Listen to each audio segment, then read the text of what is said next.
Exhortación Apostólica Amoris Laetitia, capítulo 7. Fortalecer la educación de los hijos. Lectura dramatizada.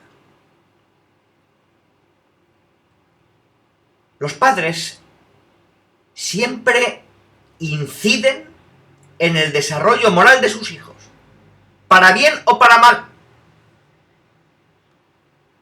Por consiguiente, lo más adecuado es que acepten esta función inevitable y la realicen de un modo consciente, entusiasta, razonable y apropiado.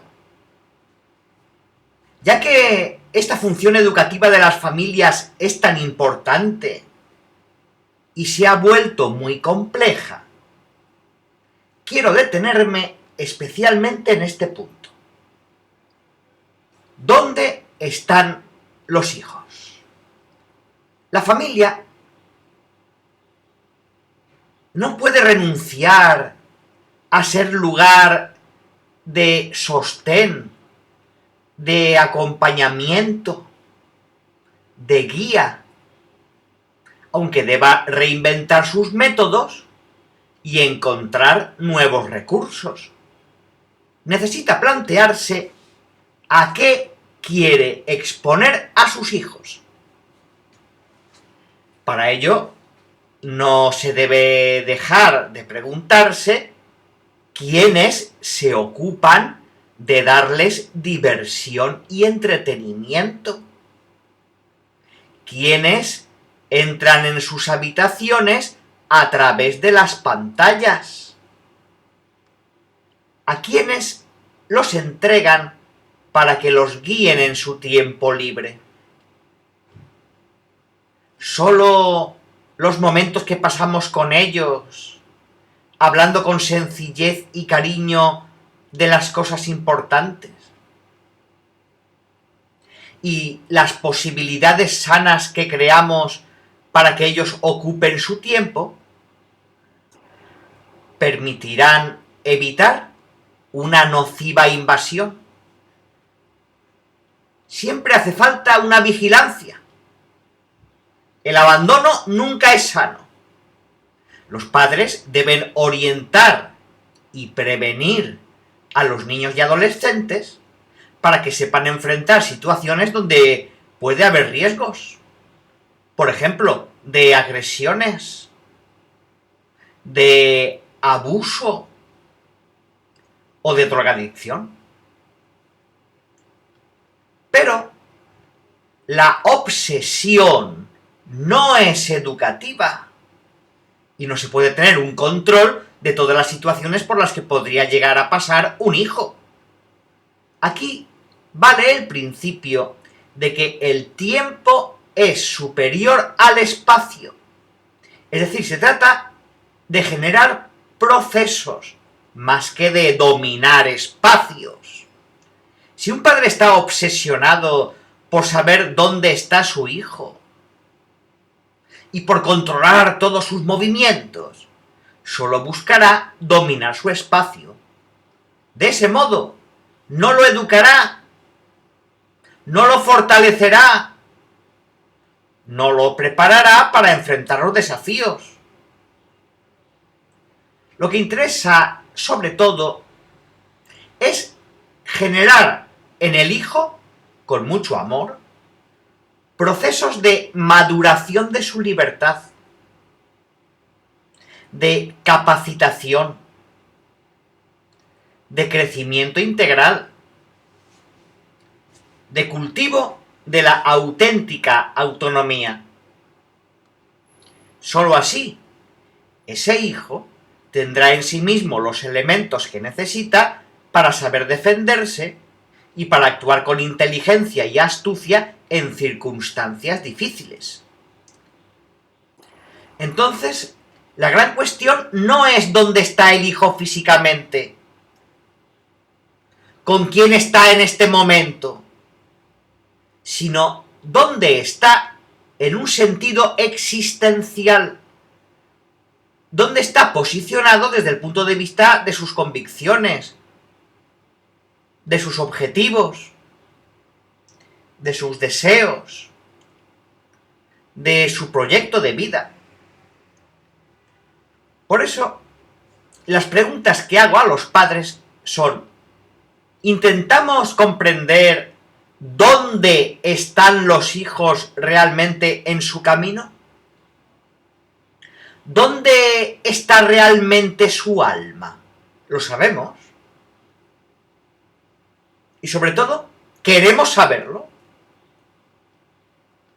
Si la madurez fuera solo el desarrollo de algo ya contenido en el código genético, no habría mucho que hacer. La prudencia, el buen juicio y la sensatez no dependen de factores meramente cuantitativos de crecimiento, sino de toda una cadena de elementos que se sintetizan en el interior de la persona. Para ser más exactos, en el centro de su libertad. Es inevitable que cada hijo nos sorprenda con los proyectos que broten de esa libertad, que nos rompa los esquemas. Y es bueno que eso suceda. La educación entraña la tarea de promover libertades responsables, que opten en las encrucijadas con sentido e inteligencia. Personas que comprendan, sin recortes, que su vida y la de su comunidad está en sus manos y que esa libertad es un don inmenso. Formación ética de los hijos. Aunque los padres necesitan de la escuela para asegurar una instrucción básica de sus hijos, nunca pueden delegar completamente su formación moral. El desarrollo afectivo y ético de una persona requiere de una experiencia fundamental: creer que los propios padres son dignos de confianza. Esto constituye una responsabilidad educativa: generar confianza en los hijos, con el afecto y el testimonio. Inspirar en ellos un amoroso respeto. Cuando un hijo ya no siente que es valioso para sus padres, aunque sea imperfecto, o no percibe que ellos tienen una preocupación sincera por él, eso crea heridas profundas que originan muchas dificultades en su maduración.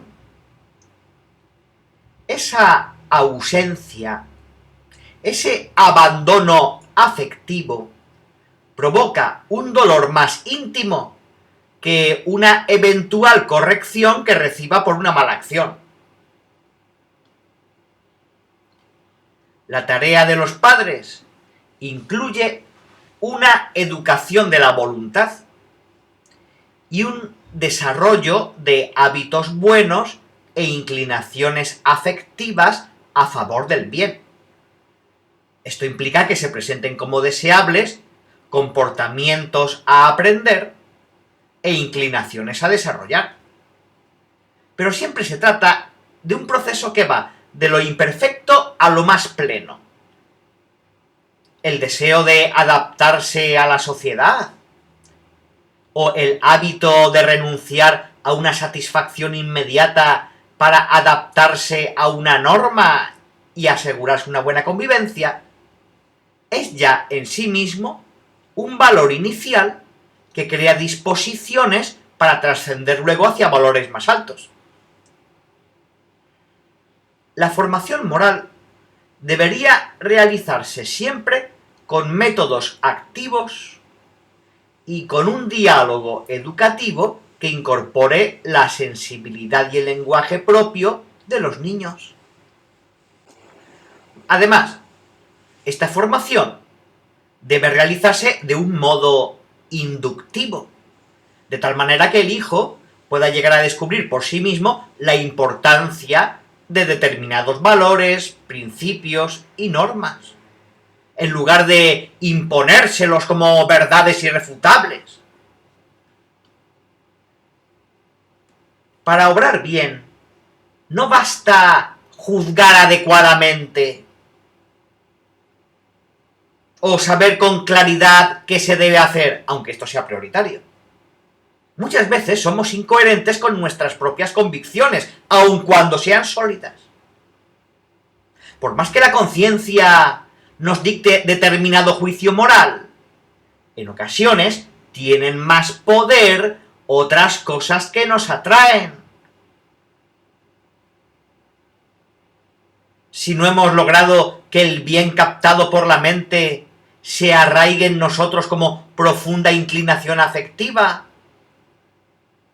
como un gusto por el bien que pese más que otros atractivos y que nos lleve a percibir que eso que captamos como bueno lo es también para nosotros, aquí y ahora. Una formación ética eficaz implica mostrarle a la persona hasta qué punto le conviene a ella misma obrar bien. Hoy suele ser ineficaz pedir algo que exige esfuerzo y renuncias sin mostrar claramente el bien que se puede alcanzar con eso. Es necesario desarrollar hábitos. También las costumbres adquiridas desde niños tienen una función positiva, ayudando a que los grandes valores interiorizados se traduzcan en comportamientos externos sanos y estables. Alguien puede tener sentimientos sociables y una buena disposición hacia los demás, pero si durante mucho tiempo no se ha habituado por la insistencia de los mayores a decir por favor, permiso, gracias, su buena disposición interior no se traducirá fácilmente en estas expresiones. El fortalecimiento de la voluntad y la repetición de determinadas acciones construyen la conducta moral. Y sin la repetición consciente, libre y valorada de determinados comportamientos buenos, no se termina de educar dicha conducta. Las motivaciones o el atractivo que sentimos hacia determinado valor no se convierten en una virtud sin esos actos adecuadamente motivados. La libertad es algo grandioso, pero podemos echarla a perder. La educación moral es un cultivo de la libertad a través de propuestas, motivaciones, aplicaciones prácticas, estímulos, premios, ejemplos, modelos, símbolos, reflexiones, exhortaciones, revisiones del modo de actuar y diálogos que ayuden a las personas a desarrollar esos principios interiores estables que mueven a obrar espontáneamente el bien. La virtud es una convicción que se ha transformado en un principio interno y estable del obrar. La vida virtuosa, por lo tanto, construye la libertad, la fortalece y la educa, evitando que la persona se vuelva esclava de inclinaciones compulsivas, deshumanizantes y antisociales. porque la misma dignidad humana exige que cada uno actúe según una elección consciente y libre. Es decir, movido e inducido personalmente desde dentro. Valor de la sanción como estímulo. Asimismo, es indispensable sensibilizar al niño o al adolescente para que advierta que las malas acciones tienen consecuencias. Hay que despertar la capacidad de ponerse en el lugar del otro y de dolerse por su sufrimiento cuando se le ha hecho daño. Algunas sanciones a las conductas antisociales agresivas pueden cumplir en parte esta finalidad. Es importante orientar al niño con firmeza a que pida perdón y repare el daño realizado a los demás. Cuando el camino educativo muestra sus frutos en una maduración de la libertad personal, el propio hijo, en algún momento, comenzará a reconocer con gratitud que ha sido bueno para él crecer en una familia e incluso sufrir las exigencias que plantea todo proceso formativo. La corrección es un estímulo cuando también se valoran y se reconocen los esfuerzos. Y cuando el hijo descubre que sus padres mantienen viva una paciente confianza.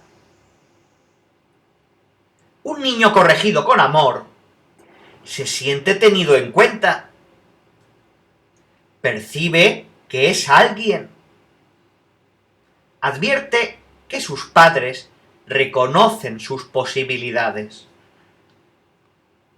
Esto no requiere que los padres sean inmaculados, sino que sepan reconocer con humildad sus límites y muestren sus propios esfuerzos para ser mejores.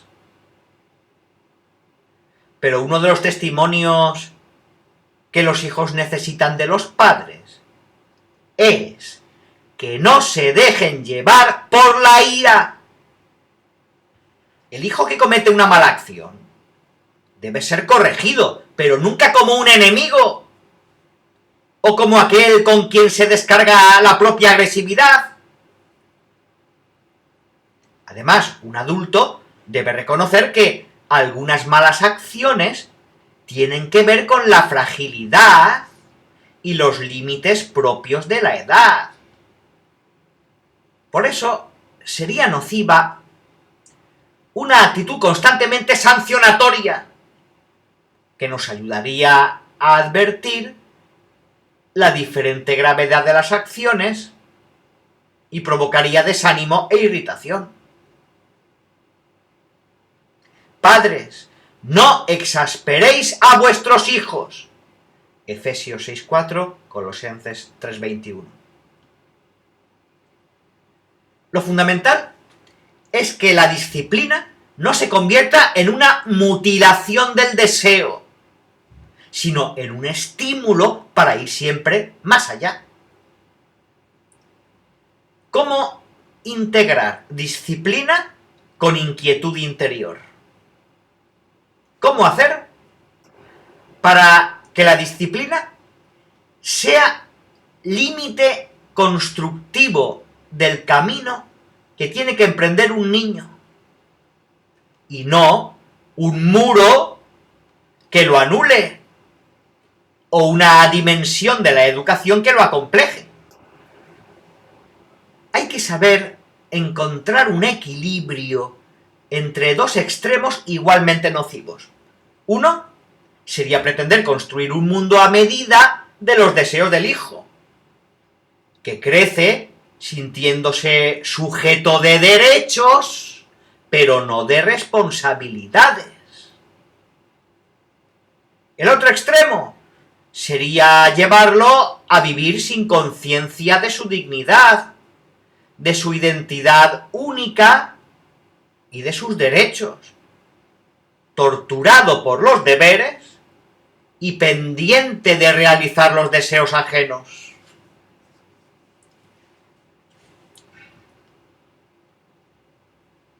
Paciente realismo. La educación moral implica pedir a un niño o a un joven solo aquellas cosas que no le signifiquen un sacrificio desproporcionado. Reclamarle solo una cuota de esfuerzo que no provoque resentimiento o acciones puramente forzadas. El camino ordinario es proponer pequeños pasos que puedan ser comprendidos, aceptados y valorados, e impliquen una renuncia proporcionada. De otro modo, por pedir demasiado, no lograremos nada. La persona, apenas pueda librarse de la autoridad, posiblemente dejará de obrar bien. La formación ética despierta a veces desprecio debido a experiencias de abandono, de desilusión, de carencia afectiva o por una mala imagen de los padres. Se proyectan sobre los valores éticos las imágenes torcidas de la figura del padre y de la madre, o las debilidades de los adultos. Por eso hay que ayudar a los adolescentes a practicar la analogía.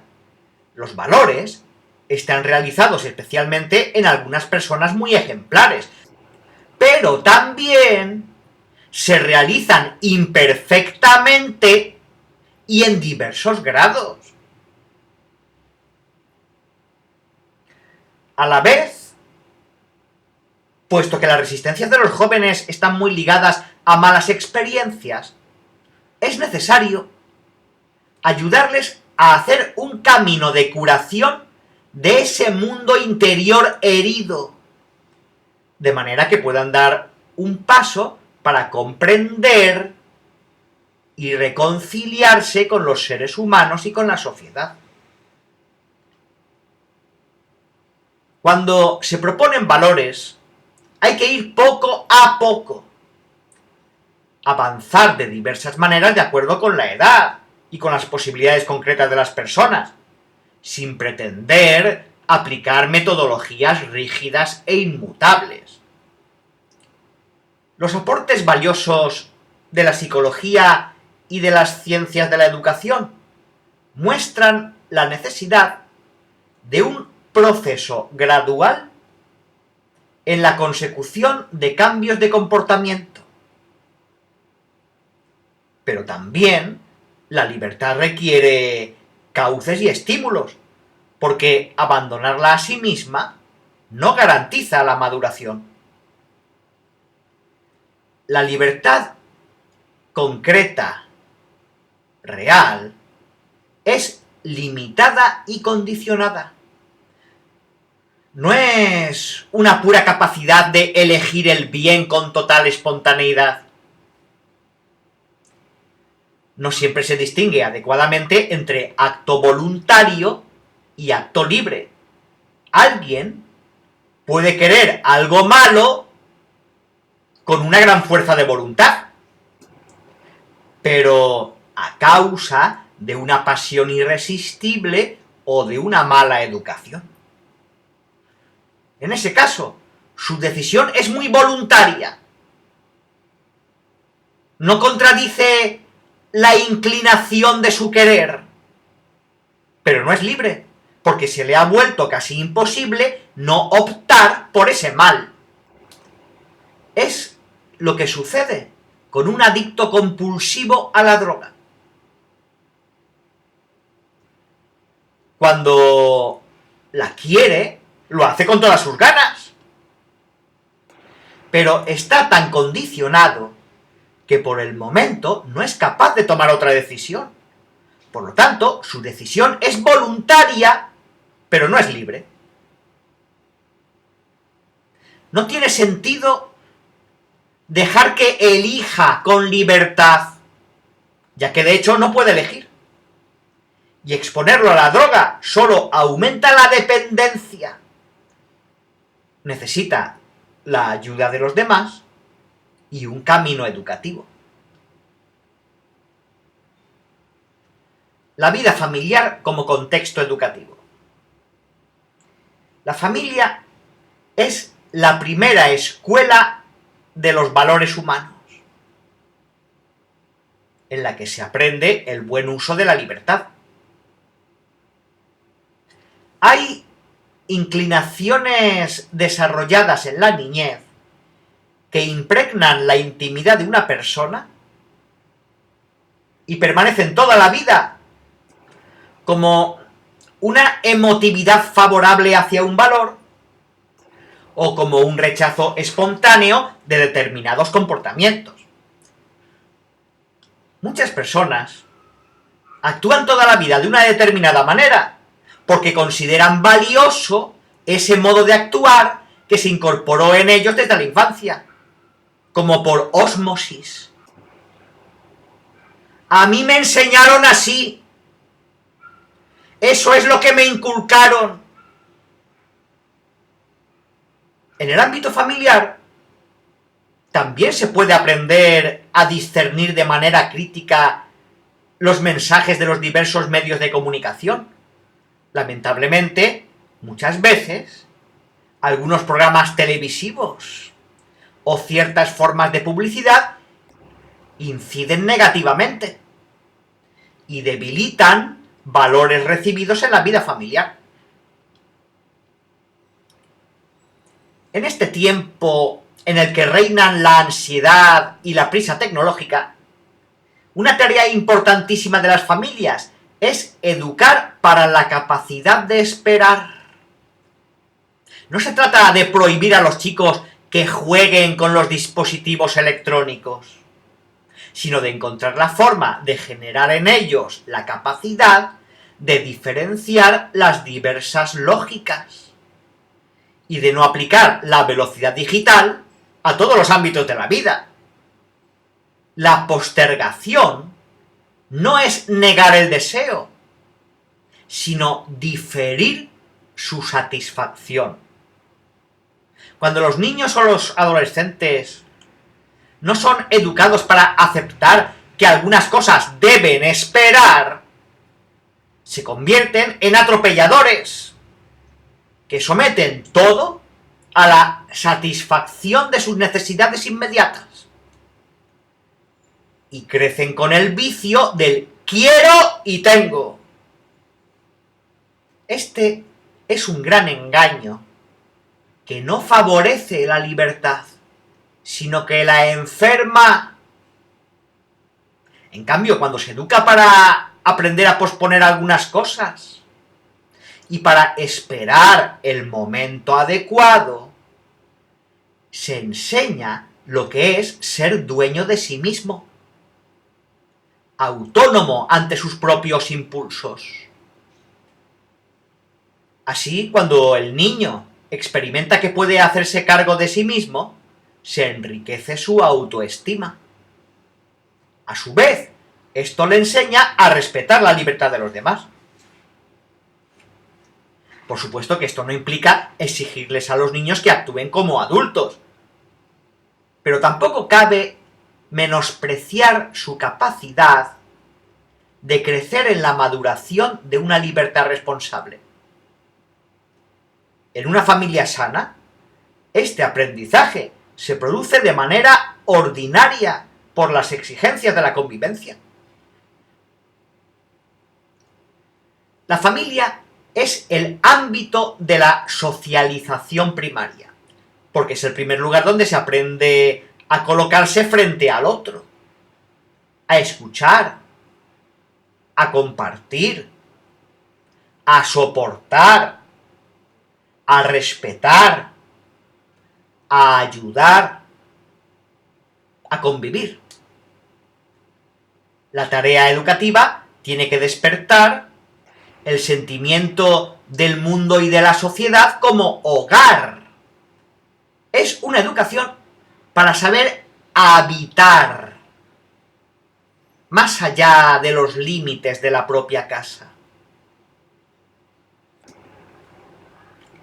En el contexto familiar se enseña a recuperar la vecindad, el cuidado, el saludo.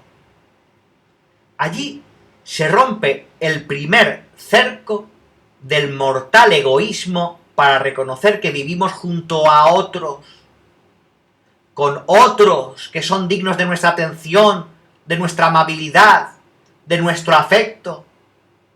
No hay lazo social sin esta primera dimensión cotidiana, casi microscópica, el estar juntos en la vecindad, cruzándonos en distintos momentos del día, preocupándonos por lo que a todos nos afecta, socorriéndonos mutuamente en las pequeñas cosas cotidianas. La familia tiene que inventar todos los días nuevas formas de promover el reconocimiento mutuo. En el hogar también se pueden replantear los hábitos de consumo para cuidar juntos de la casa común. La familia es el sujeto protagonista de una ecología integral, porque es el sujeto social primario, que contiene en su seno los dos principios base de la civilización humana sobre la Tierra. El principio de comunión y el principio de fecundidad. Igualmente, los momentos difíciles y duros de la vida familiar pueden ser muy educativos. Es lo que sucede, por ejemplo, cuando llega una enfermedad. Porque ante la enfermedad, incluso en la familia surgen dificultades a causa de la debilidad humana. Pero, en general, el tiempo de la enfermedad hace crecer la fuerza de los vínculos familiares. Una educación que deja de lado la sensibilidad por la enfermedad humana aridece el corazón y hace que los jóvenes estén anestesiados respecto al sufrimiento de los demás, incapaces de confrontarse con el sufrimiento y vivir la experiencia del límite. El encuentro educativo entre padres e hijos puede ser facilitado o perjudicado por las tecnologías de la comunicación y la distracción, cada vez más sofisticadas. Cuando son bien utilizadas, pueden ser útiles para conectar a los miembros de la familia a pesar de la distancia. Los contactos pueden ser frecuentes y ayudar a resolver dificultades. Pero debe quedar claro que no sustituyen ni reemplazan la necesidad del diálogo más personal y profundo que requiere del contacto físico, o al menos de la voz de la otra persona. Sabemos que a veces estos recursos alejan en lugar de acercar, como cuando en la hora de la comida cada uno está concentrado en su teléfono móvil, o como cuando uno de los cónyuges se queda dormido esperando al otro que pasa horas entretenido con algún dispositivo electrónico. En la familia también esto debe ser motivo de diálogo y de acuerdos que permitan dar prioridad al encuentro de sus miembros, sin caer en prohibiciones irracionales. De cualquier modo, no se pueden ignorar los riesgos de las nuevas formas de comunicación para los niños y adolescentes, que a veces los convierten en abúlicos, desconectados del mundo real. Este autismo tecnológico los expone más fácilmente a los manejos de quienes buscan entrar en su intimidad con intereses egoístas.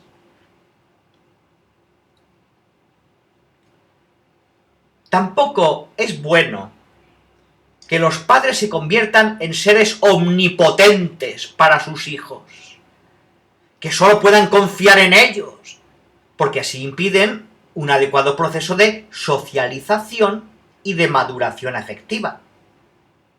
Para hacer efectiva esa prolongación de la paternidad en una realidad más amplia, las comunidades cristianas están llamadas a ofrecer su apoyo a la misión educativa de las familias, de manera particular a través de la catequesis de iniciación. Para favorecer una educación integral, necesitamos reavivar la alianza entre la familia y la comunidad cristiana. El sínodo ha querido resaltar la importancia de la escuela católica, que desarrolla una función vital de ayuda a los padres en su deber de educar a los hijos.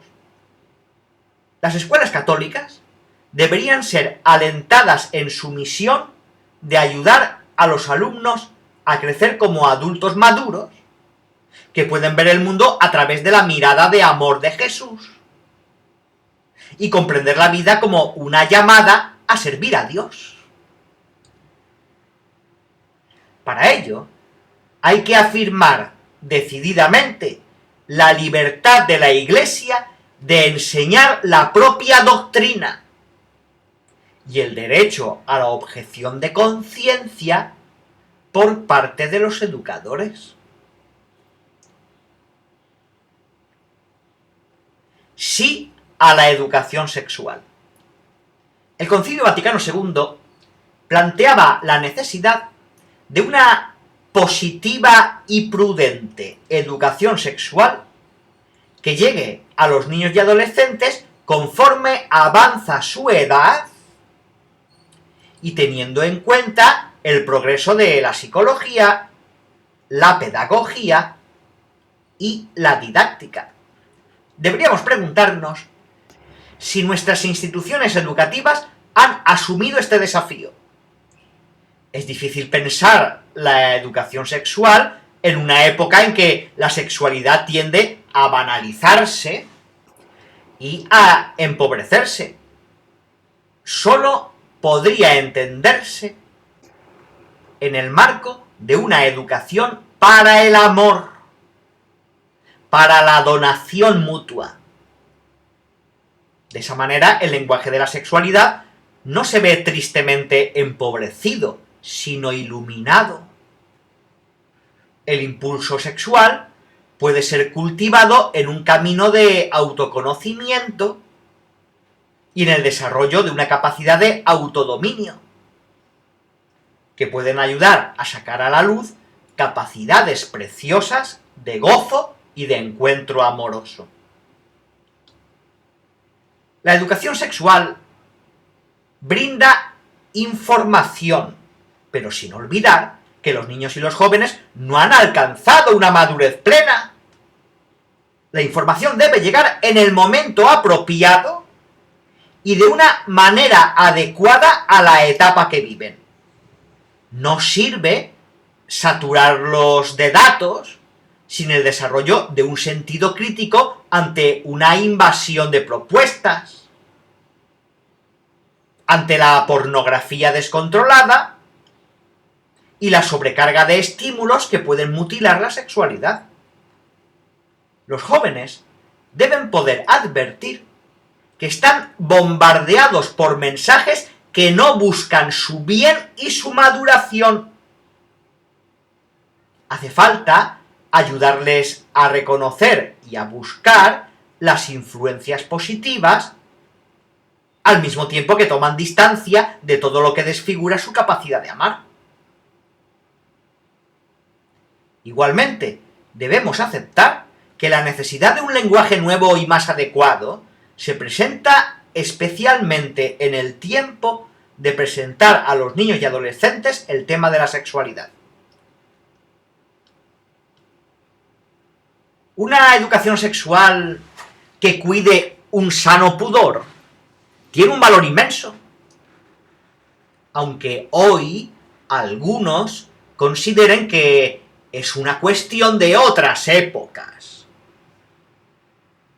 Es una defensa natural de la persona, que resguarda su interioridad y evita ser convertida en un puro objeto. Sin el pudor, podemos reducir el afecto y la sexualidad a obsesiones que nos concentran solo en la genitalidad, en morbosidades que desfiguran nuestra capacidad de amar y en diversas formas de violencia sexual que nos lleva a ser tratados de modo inhumano o a dañar a otros. Con frecuencia, la educación sexual se concentra en la invitación a cuidarse, procurando un sexo seguro. Esta expresión transmite una actitud negativa hacia la finalidad procreativa natural de la sexualidad. Como si un posible hijo fuera un enemigo del cual hay que protegerse. Así se promueve la agresividad narcisista en lugar de la acogida. Es irresponsable toda invitación a los adolescentes a que jueguen con sus cuerpos y deseos, como si tuvieran la madurez, los valores, el compromiso mutuo y los objetivos propios del matrimonio.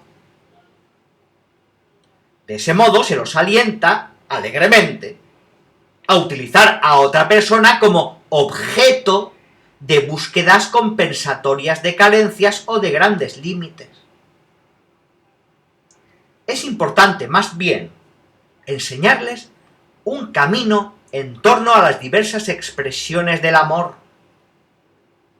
al cuidado mutuo, a la ternura respetuosa, a la comunicación rica de sentido, porque todo eso prepara para un don de sí íntegro y generoso que se expresará luego de un compromiso público en la entrega de los cuerpos.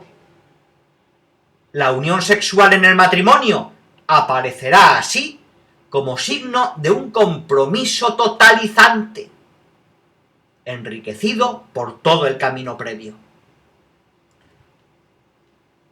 No hay que engañar a los jóvenes llevándoles a confundir los planos. La atracción crea por un momento la ilusión de la unión, pero sin amor, tal unión deja a los desconocidos tan separados como antes. El lenguaje del cuerpo requiere el paciente aprendizaje que permite interpretar y educar los propios deseos para entregarse de verdad.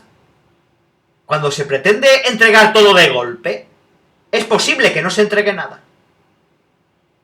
Una cosa es comprender las fragilidades de la edad o sus confusiones, y otra es alentar a los adolescentes a prolongar la inmadurez de su forma de amar. Pero, ¿quién habla hoy de estas cosas? ¿Quién es capaz de tomarse en serio a los jóvenes? ¿Quién les ayuda a prepararse en serio para un amor grande y generoso? Se toma demasiado a la ligera la educación sexual. La educación sexual debería incluir también el respeto y la valoración de la diferencia, que muestra a cada uno la posibilidad de superar el encierro en los propios límites para abrirse a la aceptación del otro. Más allá de las comprensibles dificultades que cada uno pueda vivir, hay que ayudar a aceptar el propio cuerpo tal como ha sido creado. Porque una lógica de dominio sobre el propio cuerpo se transforma en una lógica a veces sutil de dominio sobre la creación. También la valoración del propio cuerpo en su femineidad o masculinidad es necesaria para reconocerse a sí mismo en el encuentro con el diferente. De este modo, es posible aceptar gozosamente el don específico del otro o de la otra, obra del Dios creador, y enriquecerse recíprocamente. Solo perdiéndole el miedo a la diferencia, uno puede terminar de liberarse de la inmanencia del propio ser y del embeleso por sí mismo. La educación sexual debe ayudar a aceptar el propio cuerpo, de manera que la persona no pretenda cancelar la diferencia sexual porque ya no sabe confrontarse con la misma. Tampoco se puede ignorar que en la configuración del propio modo de ser femenino-masculino no confluyen solo factores biológicos o genéticos, sino múltiples elementos que tienen que ver con el temperamento, la historia familiar, la cultura, las experiencias vividas, la formación recibida, las influencias de amigos, familiares y personas admiradas, y otras circunstancias concretas que exigen un esfuerzo de adaptación. Es verdad que no podemos separar lo que es masculino y femenino de la obra creada por Dios, que es anterior a todas nuestras decisiones y experiencias, donde hay elementos biológicos que es imposible ignorar. Pero también es verdad que lo masculino y lo femenino no son algo rígido. Por eso es posible, por ejemplo, que el modo de ser masculino del esposo pueda adaptarse de manera flexible a la situación laboral de la esposa. Asumir tareas domésticas o algunos aspectos de la crianza de los hijos no lo vuelven menos masculino, ni significan un fracaso, una claudicación o una vergüenza. Hay que ayudar a los niños a aceptar con normalidad estos sanos intercambios, que no quitan dignidad alguna a la figura paterna. La rigidez se convierte en una sobreactuación de lo masculino-femenino, y no educa a los niños y jóvenes para la reciprocidad encarnada en las condiciones reales del matrimonio. Esa rigidez, a su vez, puede impedir el desarrollo de las capacidades de cada uno, hasta el punto de llevar a considerar como poco masculino dedicarse al arte o a la danza, y poco femenino desarrollar alguna tarea de conducción. Esto, gracias a Dios, ha cambiado, pero en algunos lugares ciertas concepciones inadecuadas siguen condicionando la legítima libertad y mutilando el auténtico desarrollo de la identidad concreta de los hijos y de sus potencialidades. Transmitir la fe.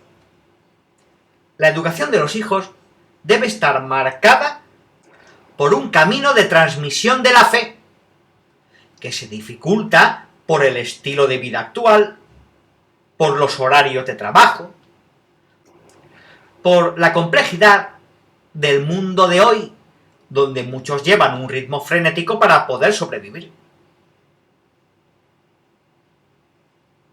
Sin embargo, el hogar debe seguir siendo el lugar donde se enseñe a percibir las razones y la hermosura de la fe, a rezar y a servir al prójimo. Esto comienza en el bautismo, donde, como decía San Agustín, las madres que llevan a sus hijos cooperan con el parto santo. Después, comienza el camino de crecimiento de esa vida nueva. La fe es don de Dios, recibido en el bautismo, y no es el resultado de una acción humana. Pero los padres son instrumentos de Dios para su maduración y desarrollo. Entonces es hermoso cuando las mamás enseñan a los hijos pequeños a mandar un beso a Jesús o a la Virgen. ¡Cuánta ternura hay en ello! En ese momento, el corazón de los niños se convierte en espacio de oración. La transmisión de la fe supone que los padres vivan la experiencia real de confiar en Dios, de buscarlo, de necesitarlo, porque sólo de ese modo, cita, una generación pondera tus obras a la otra y le cuenta tus hazañas. Salmo 144:4. Y el padre enseña a sus hijos tu fidelidad. Isaías 38:19. Esto requiere que imploremos la acción de Dios en los corazones, allí donde no podemos llegar. El grano de mostaza, tan pequeña semilla, se convierte en un gran arbusto. Mateo 13:31-32. Y así reconocemos la desproporción entre la acción y su efecto. Entonces sabemos que no somos dueños del don, sino sus administradores cuidadosos. Pero nuestro empeño creativo es una ofrenda que nos permite colaborar con la iniciativa de Dios. Por ello han de ser valorados los cónyuges, madres y padres, como sujetos activos de la catequesis. Es de gran ayuda la catequesis familiar, como método eficaz para formar a los jóvenes padres de familia y hacer que tomen conciencia de su misión de evangelizadores de su propia familia. La educación en la fe sabe adaptarse a cada hijo, porque los recursos aprendidos o las recetas a veces no funcionan. Los niños necesitan símbolos, gestos, narraciones. Los adolescentes suelen entrar en crisis con la autoridad y con las normas, por lo cual conviene estimular sus propias experiencias de fe y ofrecerles testimonios luminosos que se impongan por su sola belleza.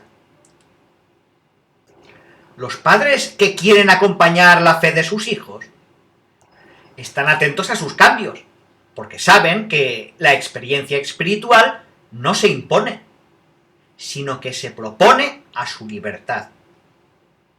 Es fundamental que los hijos vean de una manera concreta que para sus padres la oración es realmente importante. Por eso, los momentos de oración en familia y las expresiones de piedad popular pueden tener mayor fuerza evangelizadora que todas las catequesis y que todos los discursos. Quiero expresar especialmente mi gratitud a todas las madres que oran incesantemente, como lo hacía Santa Mónica, por los hijos que se han alejado de Cristo. El ejercicio de transmitir a los hijos la fe, en el sentido de facilitar su expresión y crecimiento, ayuda a que la familia se vuelva evangelizadora y espontáneamente empiece a transmitirla a todos los que se acercan a ella y aún fuera del propio ámbito familiar. Los hijos que crecen en familias misioneras a menudo se vuelven misioneros. Si los padres saben vivir esta tarea de tal modo que los demás les sientan cercanos y amigables. De manera que los hijos crezcan en ese modo de relacionarse con el mundo sin renunciar a su fe y a sus convicciones. Recordemos que el mismo Jesús comía y bebía con los pecadores. Marcos 2:16, Mateo 11:19. Podía detenerse a conversar con la samaritana. Juan 4, del 7 al 26. Y recibir de noche a Nicodemo. Juan 3, del 1 al 21. Se dejaba ungir sus pies por una mujer prostituta. Lucas 7, del 36 al 50. Y se detenía a tocar a los enfermos. Marcos 1, 40, 45, 7, 33. Lo mismo hacían sus apóstoles, que no despreciaban a los demás, no estaban recluidos en pequeños grupos de selectos, aislados de la vida de su gente. Mientras las autoridades los acosaban, ellos gozaban de la simpatía de todo el pueblo. Hechos 2:47, 4, 21, 33, 5, 13. La familia se convierte en sujeto de la acción pastoral mediante el anuncio explícito del Evangelio y el legado de múltiples formas de testimonio, entre las cuales la solidaridad con los pobres, la apertura a la diversidad de las personas, la custodia de la creación, la solidaridad moral y material hacia las otras familias, sobre todo hacia las más necesitadas, el compromiso con la promoción del bien común, incluso mediante la transformación de las estructuras sociales injustas a partir del territorio en el cual la familia vive, practicando las obras de misericordia corporal y espiritual. Esto debe situarse en el marco de la convicción más preciosa de los cristianos, el amor del Padre, que nos sostiene y nos promueve, manifestado en la entrega total de Jesucristo, vivo entre nosotros, que nos hace capaces de afrontar juntos todas las tormentas y todas las etapas de la vida. También en el corazón de cada familia hay que hacer resonar el querigma, a tiempo y a destiempo, para que ilumine el camino.